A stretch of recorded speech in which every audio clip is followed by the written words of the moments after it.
Reciban un saludo cordial de parte de su servidor. Reciban gracia y paz de parte de Dios nuestro Padre y de Jesucristo el Señor. Después de este pequeño corto introductivo, quiero decirles que he preparado esta cápsula detenidamente. He creado un pequeño fragmento para enriquecer la fe católica, para deslumbrar una gran verdad. Vamos a ver nuestra identidad, vamos a hablar del reinado davídico. Vamos a ver que la Iglesia Católica es el reino de Dios, el reino de David. Y para eso vamos a dar a continuación, basándonos en un texto literal del Antiguo Testamento, Primera de Crónicas capítulo 17, versículo 11. Dice: cuando se cumplan tus días para ir con tus padres, afirmaré después de ti a uno de tus descendientes, a uno de tu sangre, y aseguraré tu reino. Él me edificará una casa y yo afirmaré su trono para siempre. Yo seré para él un padre y él será para mí un hijo, y no apartaré de él mi amor como lo aparté del que estaba ante ti. Yo lo mantendré en mi casa y en mi reino para siempre, y su trono estará firme eternamente. Versículo 15. Y Natán habló a David conforme todas estas palabras y conforme toda esta visión. Entonces, Dios mismo, mediante el profeta Natán, está comunicando su designio a David. Recordemos que en el Antiguo Testamento Dios daba sus designios al pueblo o a alguien especial a través de los profetas. Y esto lo recuerda San Pablo en Hebreos 1:1. Dios desde la antigüedad habló a nuestros padres por los profetas. Ahora, en nuestro tiempo secular, nos ha hablado mediante su Hijo, mediante Jesús. Hebreos 1:1. Ahora, pasemos a descifrar correctamente las partes de este capítulo, de este versículo. Primero, quiero hacerles notar de que vamos a aplicar los dos sentidos de la interpretación de la Biblia: el sentido literal y el sentido espiritual. Los exegetas más serios, los estudiosos de la Biblia, han enseñado que la Biblia se le da dos tipos de interpretación, una literal y uno espiritual. Entonces, hablando en sentido literal, cuando se habla del hijo de David, este era Salomón, que era directamente el hijo de David, que era su sangre, su carne, y que construyó una casa, fue el templo. Salomón construyó el templo en Monte Moriah, Segunda de Crónicas capítulo 3, versículo 1. Y hablando en sentido espiritual, este hijo era Jesús, y Jesús también construye su templo espiritual. Entonces, cuando Salomón construyó el templo y pasó a ser rey, ahora vamos a destacar las partes importantes. Vamos a ver las características del reinado de Salomón, del reino davídico. Primera característica que quiero destacar es que este reino era universal. Salmo capítulo 2, versículo 7 dice: voy a comunicar el decreto del rey, el decreto del Señor. Él me ha dicho: tú eres hijo mío, yo te he engendrado hoy. Pídeme y serán tu herencia las naciones, tu propiedad los confines de la tierra. Las regirás con cetro de hierro y quebrarás como cántaro de arcilla. Versículo 10 dice: pues bien, reyes, entiendan, recapaciten, jueces de la tierra. Bueno, hasta ahí. Aquí vemos que este rey iba a heredar las naciones, las iba a regir. Pero este pasaje literalmente se aplica a Salomón, no solo a Salomón, sino a cualquier rey davídico que iba a ocupar el reino de David, especialmente a Jesús. Y otro texto que podemos destacar, también leer, es el Salmo capítulo 72, versículo 8 hasta el 11. Segundo dato.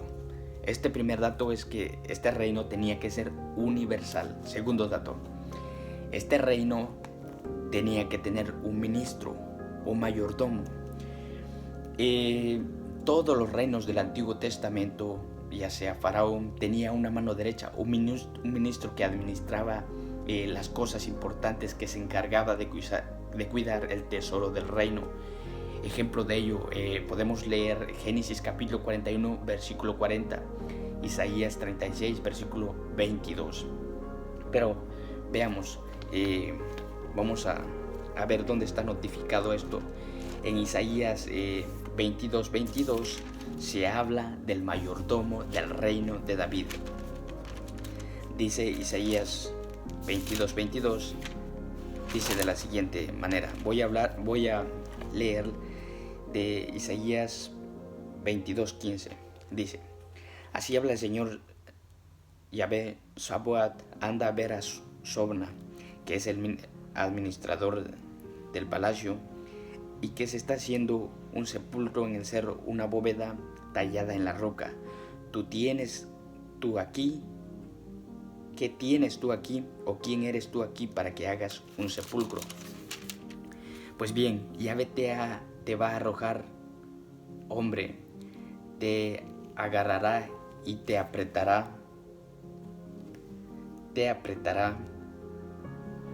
te enrollará como un pelotazo y te hará rodar hacia la tierra lejana. Ahí morirás y ahí pasarán tus carrozas famosas.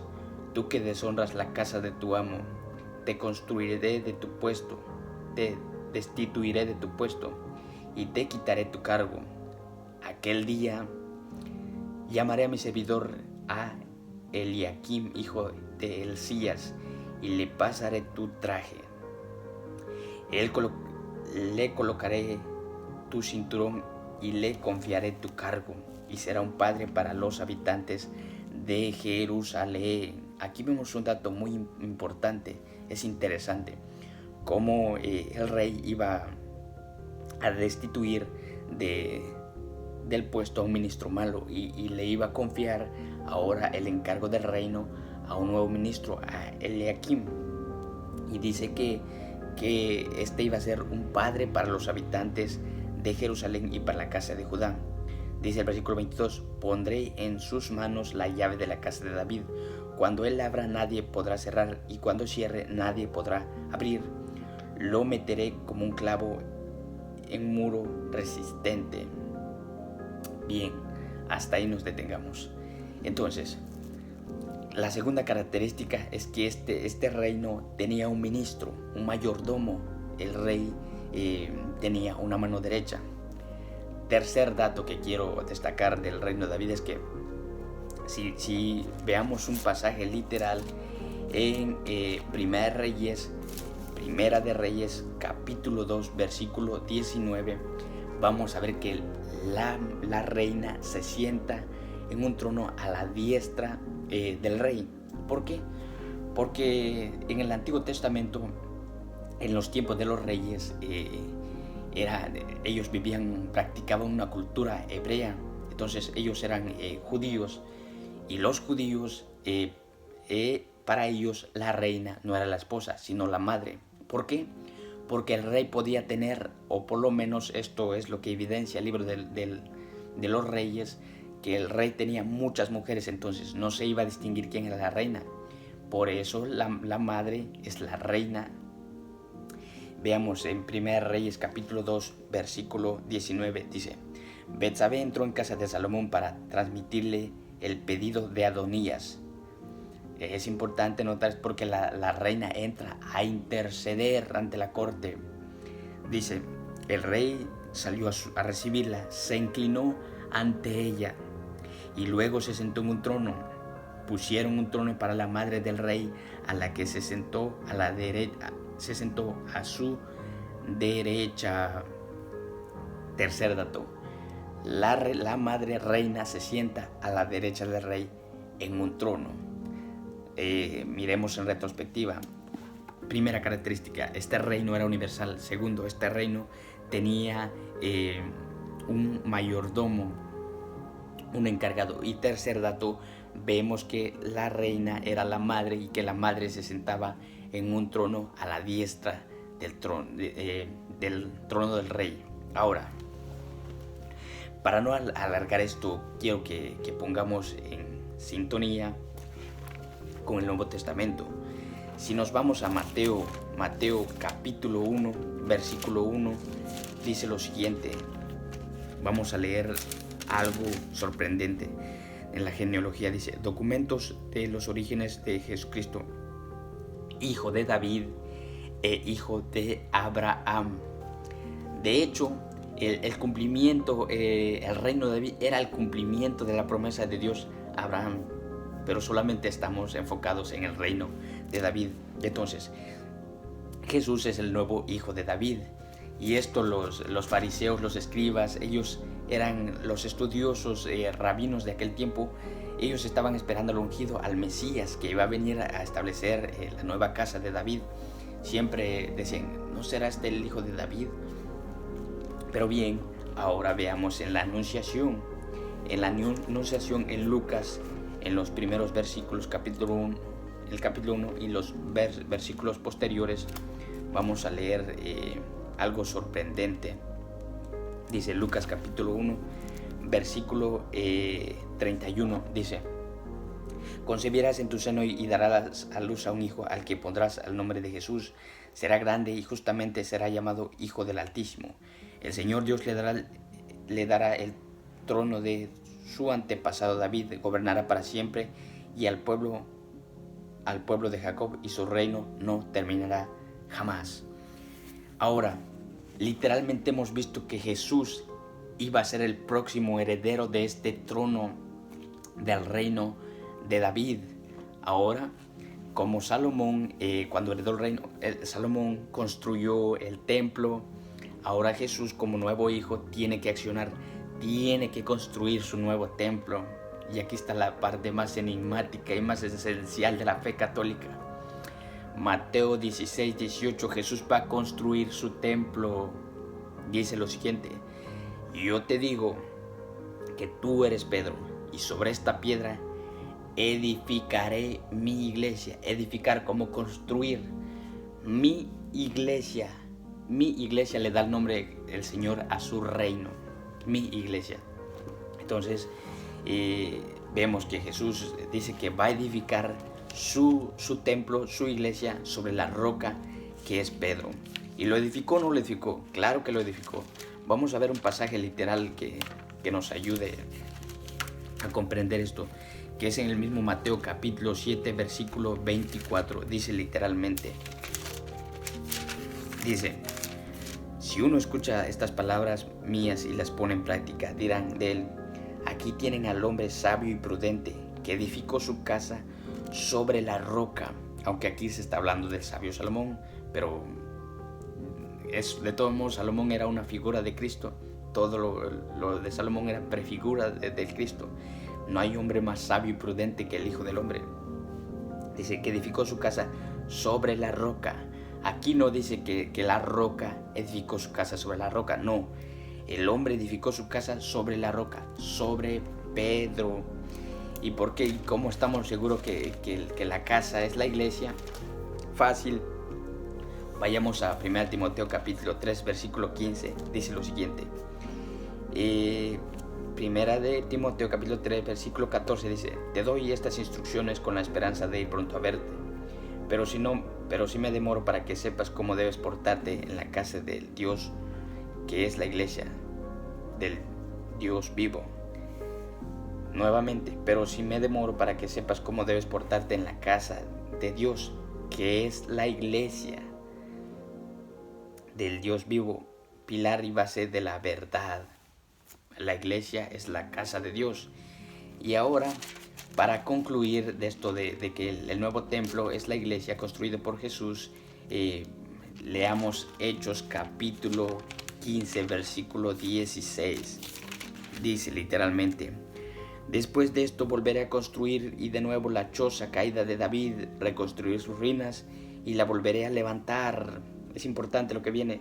Para él el resto de los hombres buscan al Señor, todas esas naciones sobre las cuales ha sido invocado mi nombre. Y así lo dice el Señor, que hoy realiza que tenía preparado desde siempre. Por eso pienso que no debemos complicar la vida de los paganos. La iglesia es la nueva casa de Dios. Ahora, ya identificando esto, tenemos que trazar las características del reino de Dios, de Jesús. Ahora Jesús, como rey, tiene que elegir a un mayordomo. Y lo elige. Mateo 16:19 elige a su mayordomo. Dice, a ti te daré las llaves del reino de los cielos. Todo lo que ates en la tierra quedará atado en el cielo, y todo lo que desates en la tierra quedará desatado en el cielo. Jesús, como nuevo rey, ha elegido su mayordomo. Y lo que quiere decir que también va a ser un padre para nosotros.